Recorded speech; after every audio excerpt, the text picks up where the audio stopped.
दोस्तों, जय श्री राम। प्रेमचंद की कहानियाँ। पंच परमेश्वर। जुम्मन शेख अलगू चौधरी में गाढ़ी मित्रता थी। साझे में खेती होती थी, कुछ लेन देन में भी साझा था। एक को दूसरे पर अटल विश्वास था। जुम्मन जब हज करने गए थे तब अपना घर अलगू को सौंप गए थे, और अलगू जब कभी बाहर जाते तो जुम्मन पर अपना घर छोड़ देते थे। उनमें न खाना पाना का व्यवहार था, न धर्म का नाता, केवल विचार मिलते थे। मित्रता का मूल मंत्र भी यही है।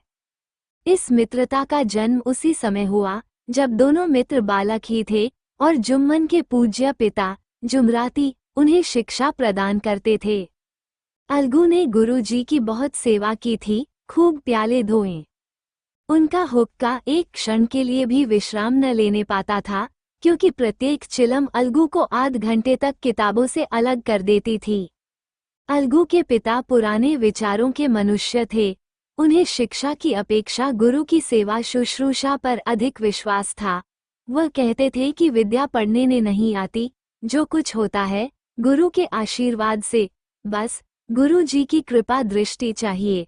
अतएव यदि अलगू पर जुमराती शेख के आशीर्वाद अथवा सत्संग का कुछ फल न हुआ तो यह मानकर संतोष कर लेना कि विद्योपार्जन में मैंने यथाशक्ति कोई बात उठा नहीं रखी। विद्या उसके भाग्य ही में न थी तो कैसे आती।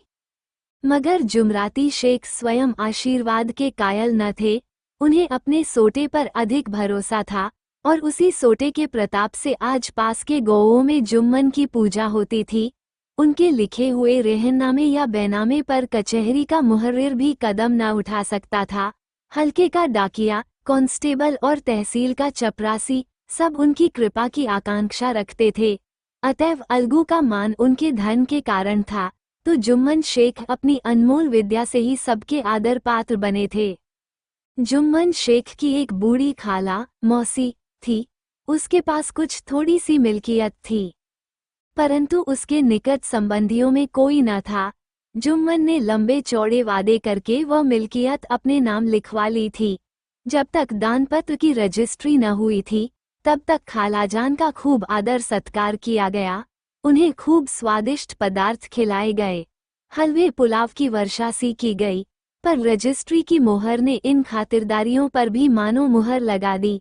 जुम्मन की पत्नी करीमन रोटियों के साथ कड़वी बातों के कुछ तेज तीखे सालन भी देने लगी। जुम्मन शेख भी निठुर हो गए। अब बेचारी खालाजान को प्रायः नित्य ही ऐसी बातें सुननी पड़ती थी। बुढ़िया न जाने कब तक जिएगी।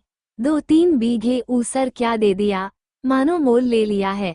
बघारी दाल के बिना रोटियां नहीं उतरती। जितना रुपया इसके पेट में झोंक चुके उतने से तो अब तक गौ मोल ले लेते। कुछ दिन खालाजान ने सुना और सहा, पर जब न सहा गया तब जुम्मन से शिकायत की। जुम्मन ने स्थानीय कर्मचारी गृहस्वामी के प्रबंध देना उचित न समझा। कुछ दिन तक और यूं ही रो धोकर काम चलता रहा। अंत में एक दिन खाला ने जुम्मन से कहा, बेटा, तुम्हारे साथ मेरा निर्वाह न होगा। तुम मुझे रुपये दे दिया करो, मैं अपना पका खा लूंगी। जुम्मन ने गृष्टता के साथ उत्तर दिया, रुपये क्या यहाँ फलते हैं? खाला ने नम्रता से कहा, मुझे कुछ रूखा सूखा चाहिए भी कि नहीं? जुम्मन ने गंभीर स्वर से जवाब दिया, तो कोई यह थोड़े ही समझा था कि तू मौत से लड़कर आई हो। खाला बिगड़ गईं, उन्होंने पंचायत करने की धमकी दी। जुम्मन हंसे, जिस तरह कोई शिकारी हिरन को जाली की तरफ जाते देखकर मन ही मन हंसता है। वह बोले, हाँ जरूर पंचायत करो, फैसला हो जाए। मुझे भी यह रात दिन की खटखट पसंद नहीं। पंचायत में किसकी जीत होगी, इस विषय में जुम्मन को कुछ भी संदेह न था। आसपास के गौओं में ऐसा कौन था उसके अनुग्रहों का ऋणी न हो? ऐसा कौन था जो उसको शत्रु बनाने का साहस कर सके? किसमें इतना बल था जो उसका सामना कर सके? आसमान के फरिश्ते तो पंचायत करने आवेंगे ही नहीं। इसके बाद कई दिन तक बूढ़ी खाला हाथ में एक लकड़ी लिए आसपास के गौओं में दौड़ती रहीं। कमर झुककर कमान हो गई थी। एक एक पग चलना दूभर था, मगर बात आ पड़ी थी। उसका निर्णय करना जरूरी था। बिरला ही कोई भला आदमी होगा जिसके समाने बुढ़िया ने दुख ख के औसू न बहाए हों। किसी ने तो यूं ही ऊपरी मन से हूं हाँ करके टाल दिया और किसी ने इस अन्याय पर जमाने को गालियां दी। कहा, कब्र में पौ झटके हुए हैं, आज मरे कल दूसरा दिन, पर हवस नहीं मानती। अब तुम्हें क्या चाहिए? रोटी खाओ और अल्लाह का नाम लो। तुम्हें अब खेती बाड़ी से क्या काम है? कुछ ऐसे सज्जन भी थे जिन्हें हास्य रस के रसास्वादन का अच्छा अवसर मिला। झुकी हुई कमर, पोपला मुंह, सनके से बाल, इतनी सामग्री एकत्र हो तब हंसी क्यों न आवे। ऐसे न्यायप्रिय, दयालु, दीन वत्सल पुरुष बहुत कम थे जिन्होंने इस अबला के दुखड़े को गौर से सुना हो और उसको सांत्वना दी हो। चारों ओर से घूम घाम कर बेचारी अलगू चौधरी के पास आई, लाठी पटक दी और दम लेकर बोली, बेटा तुम भी दम भर के लिए मेरी पंचायत में चले आना। अलगू, मुझे बुलाकर क्या करोगी? कई गांव के आदमी तो आवेंगे ही। खाला, अपनी विपद तो सबके आगे रोवाई, अब आना न आने का अख्तियार उनको है। अलगू, यूं आने को आ जाऊंगा मगर पंचायत में मुंह न खोलूंगा। खाला, क्यों बेटा?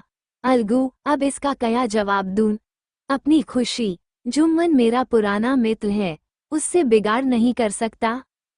खाला, बेटा क्या बिगाड़ के डर से ईमान की बात न कहोगे? हमारे सोए हुए धर्म ज्ञान की सारी संपत्ति लुट जाए तो उसे खबर नहीं होता, परंतु ललकार सुनकर वह सचेत हो जाता है, फिर उसे कोई जीत नहीं सकता। अलगू इस सवाल का कोई उत्तर न दे सका, पर उसके हृदय में ये शब्द गूंज रहे थे, क्या बिगाड़ के डर से ईमान की बात न कहोगे? संध्या समय एक पेड़ के नीचे पंचायत बैठी। शेख जुम्मन ने पहले से ही फर्श बिछा रखा था। उन्होंने पान, इलायची, हुक्के, तंबाकू आदि का प्रबंध भी किया था। हाँ, वो स्वयं अलबत्ता अलगू चौधरी के साथ जरा दूर पर बैठे जब पंचायत में कोई आ जाता था तब दबे हुए सलाम से उसका स्वागत करते थे। जब सूर्य अस्त हो गया और चिड़ियों की कलरवयुक्त पंचायत पेड़ों पर बैठी तब यहाँ भी पंचायत शुरू हुई। फर्श की एक एक अंगुल जमीन भर गई, पर अधिकांश दर्शक ही थे। निमंत्रित महाशयों में से केवल वे ही लोग पधारे थे जिन्हें जुम्मन से अपनी कुछ कसर निकालनी थी। एक कोने में आग सुलग रही थी। नाई ताबड़तोड़ चिलम भर रहा था। यह निर्णय करना असंभव था कि सुलगते हुए उपलों से अधिक धुआं निकलता था या चिलम के दमों से। लड़के इधर उधर दौड़ रहे थे, कोई आपस में गाली गलौज करते और कोई रोते थे। चारों तरफ कोलाहल मच रहा था। गौओं के कुत्ते इस जमाव को भोज समझकर झुंड के झुंड जमा हो गए थे। पंच लोग बैठ गए तो बूढ़ी खाला ने उनसे विनती की, पंचों, आज 3 साल हुए मैंने अपनी सारी जायदाद अपने भांजे जुम्मन के नाम लिख दी थी। इसे आप लोग जानते ही होंगे। जुम्मन ने मुझे ता हयात रोटी कपड़ा देना कबूल किया। साल भर तो मैंने इसके साथ रो धोकर काटा, पर अब रात दिन का रोना नहीं सहा जाता। मुझे न पेट की रोटी मिलती है न तन का कपड़ा। बेकस बेवा हूँ, कचहरी दरबार नहीं कर सकती, तुम्हारे सिवा और किसको अपना दूँ? ख सुनाऊं? तुम लोग जो राह निकाल दो उसी राह पर चलूं। अगर मुझमें कोई ऐब देखो तो मेरे मुंह पर थप्पड़ मारी। जुम्मन में बुराई देखो तो उसे समझाओ, क्यों एक बेकस की आह लेता है? मैं पंचों का हुक्म सिर माथे पर चढ़ाऊंगी। रामधन मिश्र, जिनके कई असामियों को जुम्मन ने अपने गांव में बसा लिया था, बोले, जुम्मन मियाँ किसे पंच बदते हो?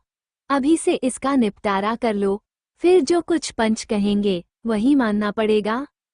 जुम्मन को इस समय सदस्यों में विशेषकर वे ही लोग दीख पड़े जिनसे किसी न किसी कारण उनका वैमनस्य था। जुम्मन बोले, पंचों का हुक्म अल्लाह का हुक्म है। खालाजान जिसे चाहें उसे बदे, मुझे कोई उज्र नहीं। खाला ने चिल्लाकर कहा, अरे अल्लाह के बंदे, पंचों का नाम क्यों नहीं बता देता? कुछ मुझे भी तो मालूम हो। जुम्मन ने क्रोध से कहा, इस वक्त मेरा मुंह न खुलवाओ, तुम्हारी बन पड़ी है, जिसे चाहो पंच बदो। खालाजान जुम्मन के आक्षेप को समझ गईं, वह बोली, बेटा खुदा से डरो, पंच न किसी के दोस्त होते हैं न किसी के दुश्मन। कैसी बात कहते हो? और तुम्हारा किसी पर विश्वास न हो तो जाने दो। अलगू चौधरी को तो मानते हो, लो मैं उन्हीं को सरपंच बनती हूँ। जुम्मन शेख आनंद से फूल उठे, परंतु भावों को छिपाकर बोले, अलगू ही सही, मेरे लिए जैसे रामधन वैसे अलगू। अलगू इस झमेले में फंसना नहीं चाहते थे। वे कन्नी काटने लगे, बोले, खाला, तुम जानती हो कि मेरी जुम्मन से गाढ़ी दोस्ती है। खाला ने गंभीर स्वर में कहा, बेटा, दोस्ती के लिए कोई अपना ईमान नहीं बेचता, पंच के दिल में खुदा बसता है। पंचों के मुंह से जो बात निकलती है वो खुदा की तरफ से निकलती है। अलगू चौधरी सरपंच हुए। रामधन मिश्र और जुम्मन के दूसरे विरोधियों ने बुढ़िया को मन में बहुत कोसा। अलगू चौधरी बोले, शेख जुम्मन, हम और तुम पुराने दोस्त हैं। जब काम पड़ा तुमने हमारी मदद की है और हम भी जो कुछ बन पड़ा तुम्हारी सेवा करते रहे हैं, मगर इस समय तुम और बूढ़ी खाला दोनों हमारी निगाह में बराबर हो। तुमको पंचों से जो कुछ अर्ज करनी हो करो। जुम्मन को पूरा विश्वास था कि अब बाजी मेरी है, अलग ये सब दिखावे की बातें कर रहा है। अतएव शांत चित होकर बोले, पंचों, 3 साल हुए खालाजान ने अपनी जायदाद मेरे नाम हिब्बा कर दी थी। मैंने उन्हें ताहयात खाना कपड़ा देना कबूल किया था। खुदा गवाह है, आज तक मैंने खालाजान को कोई तकलीफ नहीं दी। मैं उन्हें अपनी माँ के समान समझता हूँ। उनकी खिदमत करना मेरा फर्ज है, मगर औरतों में जरा अनबन रहती है, उसमें मेरा क्या बस है। खालाजान मुझसे माहवार खर्च अलग मांगती है। जायदाद जितनी है वह पंचों से छिपी नहीं, उससे इतना मुनाफा नहीं होता है कि माहवार खर्च दे सकूं। इसके अलावा हिब्बानामे में माहवार खर्च का कोई जिक्र नहीं तो मैं भूलकर भी इस झमेले में न पड़ता। बस मुझे यही कहना है, आइंदा पंचों का अख्तियार है, जो फैसला चाहें करे। अलगू चौधरी को हमेशा कचहरी से काम पड़ता था, अतः वह पूरा कानूनी आदमी था। उसने जुम्मन से जिरह शुरू की। एक एक प्रश्न जुम्मन के हृदय पर हथौड़ी की चोट की तरह पड़ता था। रामधन मिश्र इस प्रश्नों पर मुग्ध हुए जाते थे। जुम्मन चकित थे कि अलगू को क्या हो गया। अभी यह अलगू मेरे साथ बैठी हुआ कैसी कैसी बातें कर रहा था, इतनी ही देर में ऐसी कायापलट हो गई कि मेरी जड़ खोदने पर तुला हुआ है। न मालूम कब की कसर यह निकाल रहा है। क्या इतने दिनों की दोस्ती कुछ भी काम न आवेगी? जुम्मन शेख तो इसी संकल्प विकल्प में पड़े हुए थे कि इतने में अलगू ने फैसला सुनाया। जुम्मन शेख तो इसी संकल्प विकल्प में पड़े हुए थे कि इतने में अलगू ने फैसला सुनाया। जुम्मन शेख, पंचों ने इस मामले पर विचार किया। उन्हें यह नीति संगत मालूम होता है कि खालाजान को माहवार खर्च दिया जाए। हमारा विचार है कि खाला की जायदाद से इतना मुनाफा अवश्य होता है कि माहवार खर्च दिया जा सके। बस यही हमारा फैसला है। अगर जुम्मन को खर्च देना मंजूर न हो तो हिब्बानामा रद्द समझा जाए। यह फैसला सुनते ही जुम्मन सन्नाटे में आ गए। जो अपना मित्र हो वो शत्रु का व्यवहार करे और गले पर छुरी फेरे, इसे समय के हेर फेर के सिवा और क्या कहें। जिस पर पूरा भरोसा था उसने समय पड़ने पर धोखा दिया। ऐसे ही अवसरों पर झूठे सच्चे मित्रों की परीक्षा की जाती है। यही कलयुग की दोस्ती है। अगर लोग ऐसे कपटी धोखेबाज न होते तो देश में आपत्तियों का प्रकोप क्यों होता। ये हैजा, प्लेग आदि व्याधियां दुष्कर्मों के ही दंड हैं। मगर रामधन मिश्र और अन्य पंच अलगू चौधरी की इस नीति परायणता को प्रशंसा जी खोलकर कर रहे थे। वे कहते थे, इसका नाम पंचायत है, दूध का दूध और पानी का पानी कर दिया। दोस्ती दोस्ती की जगह है, किंतु धर्म का पालन करना मुख्य है। ऐसे ही सत्यवादियों के बल पर पृथ्वी ठहरी है, नहीं तो वो कब की रसातल को चली जाती। इस फैसले ने अलगू और जुम्मन की दोस्ती की जड़ हिला दी। अब वे साथ साथ बातें करते नहीं दिखाई देते। इतना पुराना मित्रता रूपी वृक्ष सत्य का एक झोंका भी न सह सका। सचमुच वो बालू की ही जमीन पर खड़ा था। उनमें अब शिष्टाचार का अधिक व्यवहार होने लगा, एक दूसरे की आवभगत ज्यादा करने लगा। वे मिलते जुलते थे, मगर उसी तरह जैसे तलवार से ढाल मिलती है। जुम्मन के चित्त में मित्र की कुटिलता आठों पहर खटका करती थी। उसे हर घड़ी यही चिंता रहती थी कि किसी तरह बदला लेने का अवसर मिले। अच्छे कामों की सिद्धि में बड़ी देर लगती है, पर बुरे कामों की सिद्धि में ये बात नहीं होती। जुम्मन को भी बदला लेने का अवसर जल्द ही मिल गया। पिछले साल अलगू चौधरी बटेसर से बैलों की एक बहुत अच्छी गोई मोल लाए थे। बैल पछाही जाति के सुंदर बड़े बड़े सींगों वाले थे। महीनों तक आसपास के गांवों के लोग दर्शन करते रहे। दैवयोग से जुम्मन की पंचायत के 1 महीने के बाद इस जोड़ी का एक बैल मर गया। जुम्मन ने दोस्तों से कहा, ये दगाबाजी की सजा है। इंसान सब्र भले ही कर जाए, पर खुदा नेकबद सब देखता है। अलगू को संदेह हुआ कि जुम्मन ने बैल को विष दिला दिया है। चौधराइन ने भी जुम्मन पर ही इस दुर्घटना का दोषारोपण किया। उसने कहा, जुम्मन ने कुछ कर करा दिया है। चौधराइन और करीमन में इस विषय पर एक दिन खूब ही वाद विवाद हुआ। दोनों देवियों ने शब्द बाहुल्य की नदी बहा दी। व्यंग्य, वक्तोक्ति, अन्योक्ति और उपमा आदि अलंकारों में बातें हुई। जुम्मन ने किसी तरह शांति स्थापित की। उन्होंने अपनी पत्नी को डॉट डपट कर समझा दिया। वो उसे उस रणभूमि से हटा भी ले गए। उधर अलगू चौधरी ने समझाने बुझाने का काम अपने तर्कपूर्ण सोंटे से लिया। अब अकेला बैल किस काम का? उसका जोड़ बहुत ढूंढा गया, पर न मिला। निदान ये सलाह ठहरी कि इसे बेच डालना चाहिए। गांव में एक समझू साहू थे। वो इक्का गाड़ी हाँकते थे। गांव के गुड़ घी लादकर मंडी ले जाते, मंडी से तेल नमक भर लाते और गांव में बेचते। इस बैल पर उनका मन लहराया। उन्होंने सोचा, ये बैल हाथ लगे तो दिन भर में बेखटके 3 खेप हों। आजकल तो एक ही खेप में लाले पड़े रहते हैं। बैल देखा, गाड़ी में दौड़ाया, बाल भौरी की पहचान कराई, मोल तोल किया और उसे लाकर द्वार पर बांध ही दिया। 1 महीने में दाम चुकाने का वादा ठहरा। चौधरी को भी गरज थी ही, घाटे की परवाह न की। समझू साहू ने नया बैल पाया तो लगे उसे रगिदने। वो दिन में 3-3, 4-4 खेपे करने लगे।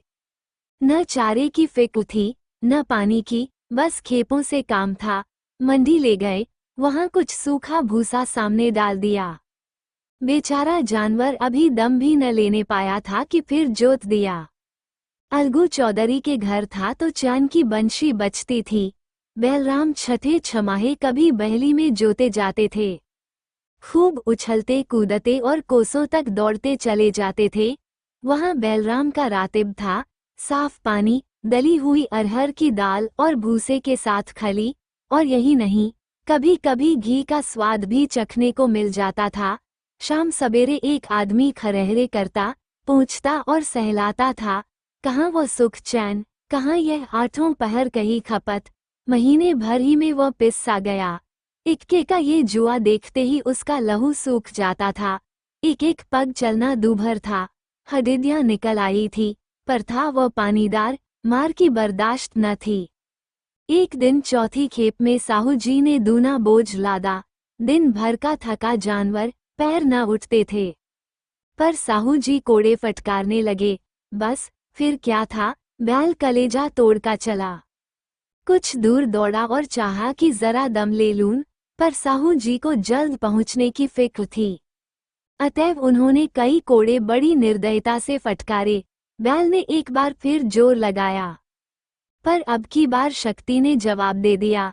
वो धरती पर गिर पड़ा और ऐसा गिरा कि फिर न उठा। साहू जी ने बहुत पीटा, टोंग पकड़कर खींचा, नथनों में लकड़ी ठूंस दी। पर कहीं मृतक भी उठ सकता है। तब साहू जी को कुछ शक हुआ। उन्होंने बैल को गौर से देखा, खोलकर अलग किया और सोचने लगे कि गाड़ी कैसे घर पहुंचे। बहुत चीखे चिल्लाए, पर देहात का रास्ता बच्चों की औख की तरह सोज होते ही बंद हो जाता है। कोई नजर न आया। आसपास कोई गौ भी न था।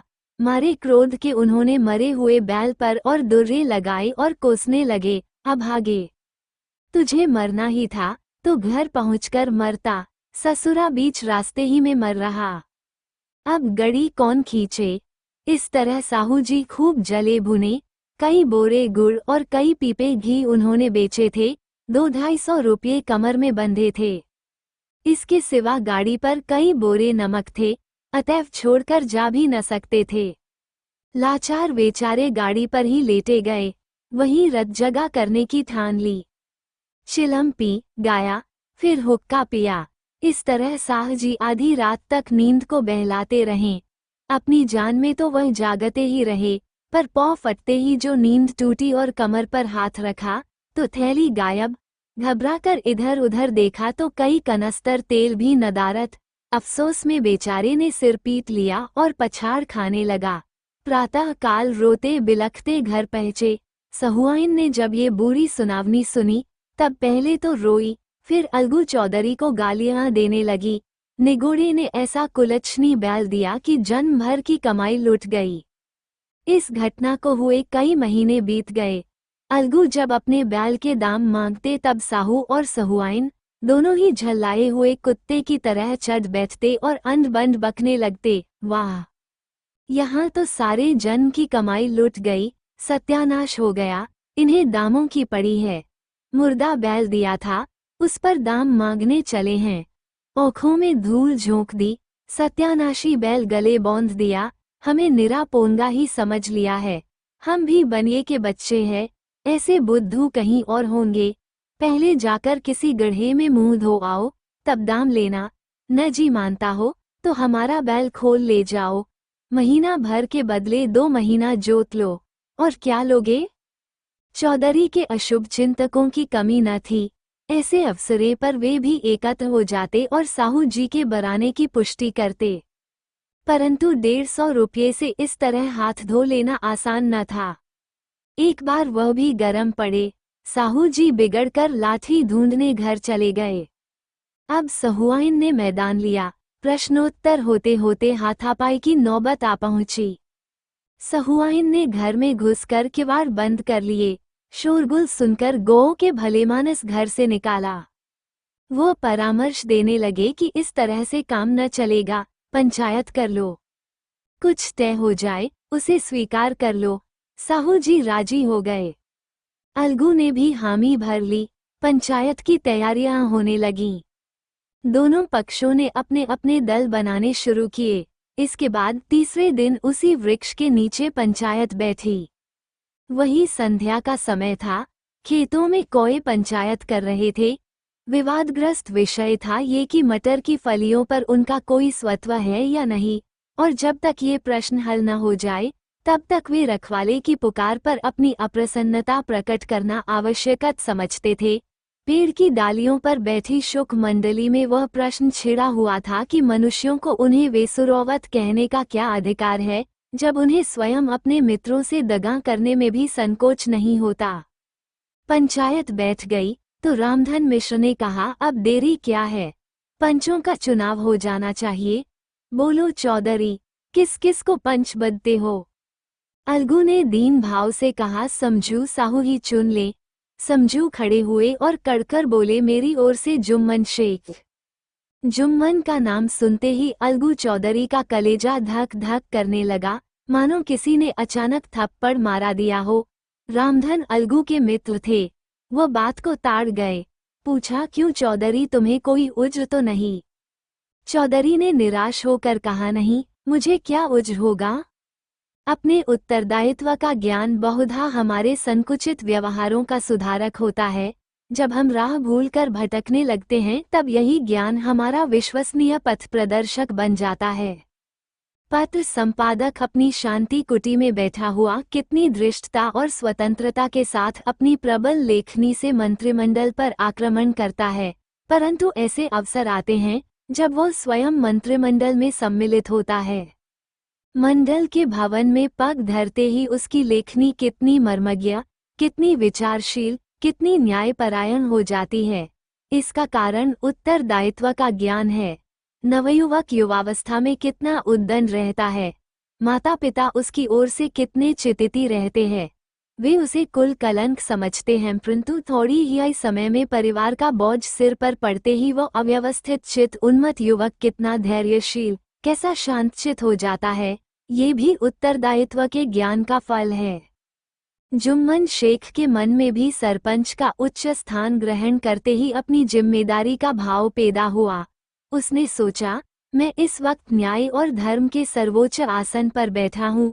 मेरे मुंह से इस समय जो कुछ निकलेगा वह देववाणी के सदृश है और देववाणी में मेरे मनोविकारों का कदापि समावेश न होना चाहिए। मुझे सत्य से जौ भर भी टलना उचित नहीं। पंचों ने दोनों पक्षों से सवाल जवाब करने शुरू किए। बहुत देर तक दोनों दल अपने अपने पक्ष का समर्थन करते रहे। इस विषय में तो सब सहमत थे कि समझू को बैल का मूल्य देना चाहिए, परंतु वो महाशय इस कारण रियायत करना चाहते थे कि बैल के मर जाने से समझू को हानि हुई। उसके प्रतिकूल 2 सभ्य मूल के अतिरिक्त समझू को दंड भी देना चाहते थे, जिससे फिर किसी को पशुओं के साथ ऐसी निर्दयता करने का साहस न हो। अंत में जुम्मन ने फैसला सुनाया, अलगू चौधरी और समझू साहू, पंचों ने तुम्हारे मामले पर अच्छी तरह विचार किया। समझू को उचित है कि बैल का पूरा दाम दें। जिस वक्त उन्होंने बैल लिया उसे कोई बीमारी न थी। अगर उसी समय दाम दे दिए जाते तो आज समझू उसे फेर लेने का आग्रह न करते। बैल की मृत्यु केवल इस कारण हुई कि उससे बड़ा कठिन परिश्रम लिया गया और उसके दाने चारे का कोई प्रबंध न किया गया। रामधन मिश्र बोले, समझू ने बैल को जानबूझकर मारा है, अतएव उससे दंड लेना चाहिए। जुम्मन बोले, ये दूसरा सवाल है, हमको इससे कोई मतलब नहीं। झगड़ू साहू ने कहा, समझू के साथ कुछ रियायत होनी चाहिए। जुम्मन बोले, यह अलगू चौधरी की इच्छा पर निर्भर है। ये रियायत करें तो उनकी भलमनसी। अलगू चौधरी फूले न समाये, उठ खड़े हुए और जोर से बोल, पंच परमेश्वर की जय। इसके साथ ही चारों ओर से प्रतिध्वनि हुई, पंच परमेश्वर की जय। यह मनुष्य का काम नहीं, पंच में परमेश्वर वास करते हैं, यह उन्हीं की महिमा है। पंच के सामने खोटे को कौन खरा कह सकता है। थोड़ी देर बाद जुम्मन अलगू के पास आए और उनके गले लिपट कर बोले, भैया, जब से तुमने मेरी पंचायत की तब से मैं तुम्हारा प्राण घातक शत्रु बन गया था, पर आज मुझे ज्ञात हुआ कि पंच के पद पर बैठकर न कोई किसी का दोस्त है न दुश्मन। न्याय के सिवा उसे और कुछ नहीं सूझता। आज मुझे विश्वास हो गया कि पंच की जबान से खुदा बोलता है। अलगू रोने लगे। इस पानी से दोनों के दिलों का मैल धुल गया। मित्रता की मुरझाई हुई लता फिर हरी हो गई।